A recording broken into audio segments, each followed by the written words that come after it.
اعوذ باللہ من الشیطان الرجیم بسم اللہ الرحمن الرحیم۔ شروع اللہ کے نام سے جو بڑا مہربان نہایت رحم کرنے والا ہے۔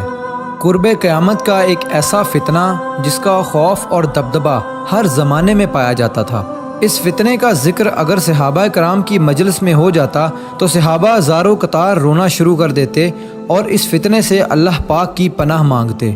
دوستو، آج کی اس ویڈیو میں بات کروں گا اس کائنات کے سب سے بڑے فتنے کی، یعنی دجال کی۔ یہ دجال کون ہے اور دجال حقیقت میں کس شخصیت کا نام ہے؟ دجال کی پیدائش کب اور کیسے ہوئی اور دجال کے ماں باپ کون ہیں؟ اور کیا حضور پاک صلی اللہ علیہ وآلہ وسلم کے زمانے میں بھی دجال موجود تھا؟ دجال اس وقت کہاں ہے اور دجال اس دنیا میں کب ظاہر ہوگا؟ دوستو، ان سارے سوالوں کے جواب آج کی اس ویڈیو میں آپ کو قرآن و حدیث کی روشنی میں بتاؤں گا، لہٰذا آپ سے درخواست ہے کہ میری اس ویڈیو کو پورا اینڈ تک ضرور دیکھیے گا۔ دوستو، نبی پاک صلی اللہ علیہ وآلہ وسلم نے ارشاد فرمایا کہ قیامت اس وقت تک قائم نہیں ہوگی جب تک کہ دجال اس دنیا میں ظاہر نہ ہو جائے۔ دجال کی ظاہری نشانیاں اور شکل و صورت کے بارے میں نبی پاک صلی اللہ علیہ وآلہ وسلم نے ارشاد فرمایا کہ دجال چھوٹے قد کا ہوگا اور وہ بدصورت ہوگا، اور وہ ایک آنکھ سے اندھا ہوگا اور اس کے دونوں پاؤں ٹیڑھے ہوں گے، اور اس کے جسم میں بہت زیادہ بال ہوں گے، اس کے سر کے بال گھنگریالے ہوں گے اور اس کا رنگ سرخ یا گندمی ہوگا، اور اس کی ناک طوطے کی چونچ جیسی ہوگی۔ اور دجال کی سب سے واضح نشانی یہ ہوگی کہ اس کے ماتھے پر کاف فا را لکھا ہوگا، جس کو ہر مسلمان پڑھ لے گا، چاہے وہ پڑھا لکھا ہو یا پھر ان پڑھ ہو، لیکن کافر اور فاسق لوگ اس کو نہ پڑھ سکیں گے۔ دوستو، دجال جب اس دنیا میں ظاہر ہوگا تو لوگوں کے سامنے وہ پرہیزگار بن کر رہے گا تاکہ لوگ زیادہ سے زیادہ اس کی پیروی کریں، لیکن اندر سے وہ کافروں کی طرح ظالم ہوگا۔ دجال سب سے پہلے نبوت کا دعویٰ کرے گا، جب اس کے ماننے والوں کی تعداد زیادہ ہو جائے گی تو اس کے بعد یہ خدائی کا دعویٰ کر دے گا۔ دجال ایک بہت بڑی سواری پر سوار ہو کر پوری روئے زمین پر گردش کرے گا۔ وہ سواری اتنی بڑی ہوگی کہ اس کی آنکھوں کا درمیانی فاصلہ 40 گز ہوگا۔ دوستو، دجال کے پاس بے شمار طاقت اور بے شمار مال و دولت کے خزانے ہوں گے۔ اس روئے زمین کی زیادہ تر نہروں پر اس کا قبضہ ہوگا اور اس کی اجازت کے بغیر کوئی بھی پانی نہ پی سکے گا۔ یہ لوگوں کو گمراہ کرنے کے لیے طرح طرح کی شودہ بازیاں دکھائے گا۔ یہ آسمان کو حکم دے گا تو وہ بارش برسائے گا، یہ زمین کو حکم دے گا تو وہ سبزہ اگائے گی۔ اس وقت دجال اپنے آپ کو خدا کہے گا۔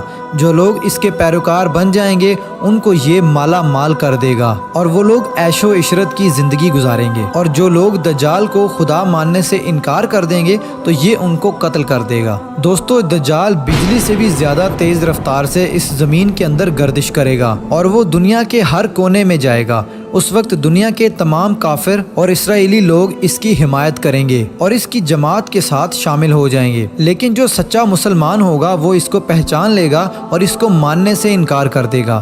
دجال پوری روئے زمین میں فتنہ اور فساد پھیلانے کے بعد مکہ مکرمہ اور مدینہ منورہ کی طرف روانہ ہوگا۔ جب یہ مکہ میں داخل ہونے کی کوشش کرے گا تو اس کو مکہ میں داخل ہونے سے روک دیا جائے گا اور آخر کار مکہ سے ذلیل و خوار ہو کر مدینہ منورہ کی طرف جائے گا۔ اس وقت مدینہ منورہ کے 7 دروازے ہوں گے اور ہر دروازے پر اللہ تبارک و تعالیٰ کی طرف سے ایک نگہبان فرشتہ مقرر ہوگا جو اس کو مدینہ منورہ میں داخل ہونے نہیں دے گا۔ اس وقت دجال مکہ اور مدینہ کے باہر کھڑے ہو کر ایک خوفناک چیخ مارے گا۔ اس وقت مکہ اور مدینہ کے اندر جو بھی لوگ منافقین ہوں گے وہ اس کی آواز سن کر باہر نکل آئیں گے اور دجال کے گروہ میں شامل ہو جائیں گے۔ دوستو، دجال 40 دن تک دنیا میں رہے گا اور آخر کار امام مہدی علیہ السلام اور حضرت عیسیٰ علیہ السلام کے ساتھ اس کا مقابلہ ہوگا۔ اس وقت دجال کا لشکر دنیاوی اعتبار سے مسلمانوں سے زیادہ مضبوط اور زیادہ طاقتور ہوگا۔ اس وقت مسلمانوں اور دجالی گروہ کے درمیان ایک بہت بڑی جنگ ہوگی۔ اس جنگ کے اندر دجالی ہار جائیں گے اور دجال کے لشکر کو بہت بری طرح ہار کا سامنا کرنا پڑے گا۔ اس وقت دجال حضرت عیسیٰ علیہ السلام سے ڈرتے ہوئے فلسطین کی طرف بھاگے گا اور حضرت عیسیٰ علیہ السلام اس کا پیچھا کرتے ہوئے اس کو مقام لد پر پکڑ لیں گے اور اللہ تبارک و تعالیٰ کے حکم سے دجال کو قتل کر دیں گے۔ دوستو اب بات کرتے ہیں کہ دجال کون ہے اور اس کے ماں باپ کون ہیں۔ دجال کی پیدائش کے متعلق مختلف روایات ملتی ہیں، جیسا کہ نبی پاک صلی اللہ علیہ وآلہ وسلم کے دور کی بات ہے کہ جب مسلمان مکہ سے مدینہ کی طرف ہجرت کر رہے تھے کہ انہی دنوں میں مدینہ کے اندر ایک یہودی عورت نے ایک بچے کو جنم دیا جو کہ پیدائشی کانا تھا۔ پیدائش کے اعتبار سے یہ بچہ بہت عجیب و غریب تھا۔ بچپن میں یہ بچہ مدینے کے اندر بچوں کے ساتھ کھیلا کرتا تھا اور آہستہ آہستہ یہ بچہ مدینے کے اندر مشہور ہونے لگا اور مدینے کے اندر اس نے اپنے اوپر وحی آنے کا دعویٰ کر دیا اور یہ بچہ لوگوں کے ساتھ عجیب و غریب اور پر اسرار باتیں کرنے لگا۔ جب اس کی ماں کو یہ علم ہوا تو اس کی ماں حضور پاک صلی اللہ علیہ وآلہ وسلم کی خدمت میں آئی اور اپنے بیٹے کا سارا حال نبی پاک صلی اللہ علیہ وآلہ وسلم کو بتایا، اور اس بچے کی ماں حضرت محمد صلی اللہ علیہ وآلہ وسلم سے گزارش کرنے لگی کہ آپ اس بچے کا معائنہ کریں کہ یہ کیا کر رہا ہے۔ ایک دن آپ صلی اللہ علیہ وآلہ وسلم صحابہ کرام کے ہمراہ اس بچے کا معائنہ کرنے کے لیے اس کے گھر کی طرف روانہ ہوئے تو آپ نے رستے میں اس بچے کو انصاری بچوں کے ساتھ کھیلتے ہوئے دیکھا۔ اس بچے کا نام ابن سیاد تھا۔ اس وقت آپ صلی اللہ علیہ وآلہ وسلم کے ساتھ عمر بن خطاب رضی اللہ تعالی عنہ اور دیگر صحابہ کرام بھی موجود تھے۔ اس وقت ابن سیاد بلوغت کے قریب تھا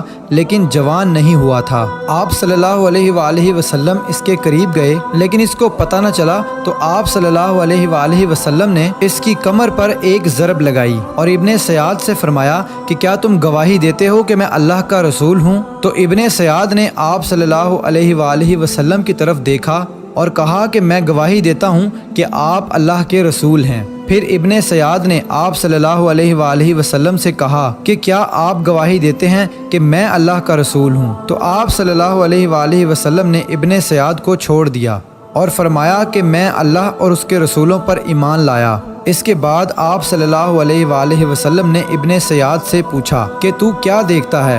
تو ابن سیاد نے کہا کہ میں سمندر پر عرش دیکھتا ہوں۔ تو اس وقت آپ صلی اللہ علیہ وآلہ وسلم نے ارشاد فرمایا کہ وہ ابلیس کی چال ہے۔ تو اس وقت ابن سیاد نے حضرت محمد صلی اللہ علیہ وآلہ وسلم کو بتایا کہ میرے پاس سچی اور جھوٹی خبریں آتی ہیں۔ یہ بات سن کر آپ صلی اللہ علیہ وآلہ وسلم نے فرمایا پھر تو تیرا معاملہ الٹ ہو گیا۔ اس کے بعد آپ صلی اللہ علیہ وآلہ وسلم نے ابن سیاد سے فرمایا کہ میں نے تیرے لیے ایک چھپانے والی چیز چھپائی ہے۔ دراصل اس وقت آپ صلی اللہ علیہ وآلہ وسلم نے اپنے دل کے اندر لفظ دخان سوچا تھا۔ تو ابن سیاد آپ صلی اللہ علیہ وآلہ وسلم سے کہنے لگا کہ آپ نے دل کے اندر جو چیز چھپائی ہے وہ الدخ ہے۔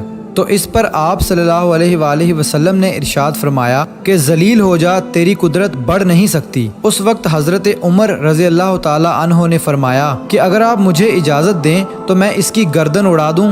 اس وقت آپ صلی اللہ علیہ وآلہ وسلم نے ارشاد فرمایا کہ اسے چھوڑ دو، کہ اگر تو یہ سچا ہے تو تو اسے قتل نہیں کر سکتا اور اگر یہ جھوٹا ہے تو اسے قتل کرنے میں کوئی بھلائی نہیں۔ دوستو مدینے کے لوگ ابن سیاد کے بارے میں کہا کرتے تھے کہ بعض شیاطین اس کے پاس آتے تھے جو اسے عرش الہی کی خبریں دیا کرتے تھے، جبکہ آپ صلی اللہ علیہ وآلہ وسلم نے ابن سیاد کے بارے میں سکونت اختیار کی ہے، کیونکہ آپ صلی اللہ علیہ وآلہ وسلم کی طرف یہ وحی نہیں کی گئی کہ ابن سیاد کی حقیقت کیا ہے، جبکہ بعض لوگ ابن سیاد کو ہی دجال مانتے ہیں اور چند صحابہ کرام کا خیال بھی یہی تھا۔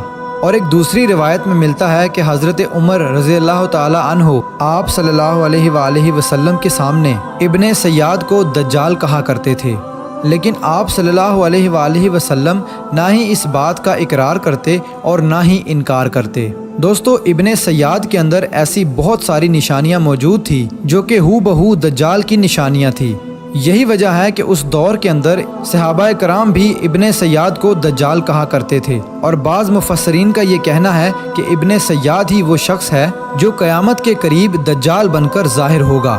حضرت ابو سعید خدری رضی اللہ تعالی عنہ بیان کرتے ہیں کہ ابن سیاد مجھ سے کہنے لگا کہ میں دجال کے ماں باپ کو بھی جانتا ہوں، اور دجال کو بھی جانتا ہوں۔ تو اس وقت حضرت ابو سعید خدری رضی اللہ تعالیٰ عنہ نے ابن سیاد سے کہا کہ کیا تو اس بات کو پسند کرتا ہے کہ تو ہی دجال ہو؟ تو اس وقت ابن سیاد نے کہا کہ اگر مجھے دجال بنایا گیا تو میں اس بات کو ناپسند نہیں کروں گا کہ میں دجال بنوں، یعنی کہ میں دجال بننا پسند کروں گا۔ دوستو، بعض مفسرین کا کہنا ہے کہ ابن سیاد دجال نہیں ہے، کیونکہ یہ بعد میں آپ صلی اللہ علیہ وآلہ وسلم پر ایمان لے آیا تھا، بلکہ دجال حضرت سلیمان علیہ السلام کے دور میں جنات اور انسانوں کے ملاپ سے پیدا ہوا تھا اور اس کے ماں باپ کو قتل کر دیا گیا تھا، اور دجال کو ایک جزیرے کے اندر قید کر دیا گیا، اور انسانوں اور جنات کے ملاپ سے پیدا ہونے والا بچہ یعنی کہ دجال آج بھی اسی جزیرے پر قید ہے، اور اس کے ساتھ ساتھ شیطان اس کو ہر بات کی وہیں پر خبر دیتے ہیں۔ دجال کی پیدائش کے بارے میں حضرت امام زرکاری رحمۃ اللہ علیہ بیان کرتے ہیں کہ دجال وہ فتنہ ہے جس کو اللہ تبارک و تعالیٰ نے اس وقت پیدا فرمایا جس وقت حضرت آدم علیہ السلام کو جنت سے نکالا گیا تھا اور دجال کو بنا ماں باپ کے پیدا کیا گیا۔ دوستو، حقیقت تو یہ ہے کہ دجال قیامت کے قریب ظاہر ہوگا، اور اس کی جو نشانیاں ہوں گی وہ آپ صلی اللہ علیہ وآلہ وسلم کی احادیث میں واضح طور پر مل جاتی ہیں۔ لیکن یہ دجال کہاں ہے، اور یہ کہاں سے آیا، اور یہ کیسے پیدا ہوا، اور اس کے ماں باپ حقیقی طور پر کون ہیں، اس کے بارے میں کسی کو کوئی علم نہیں ہے۔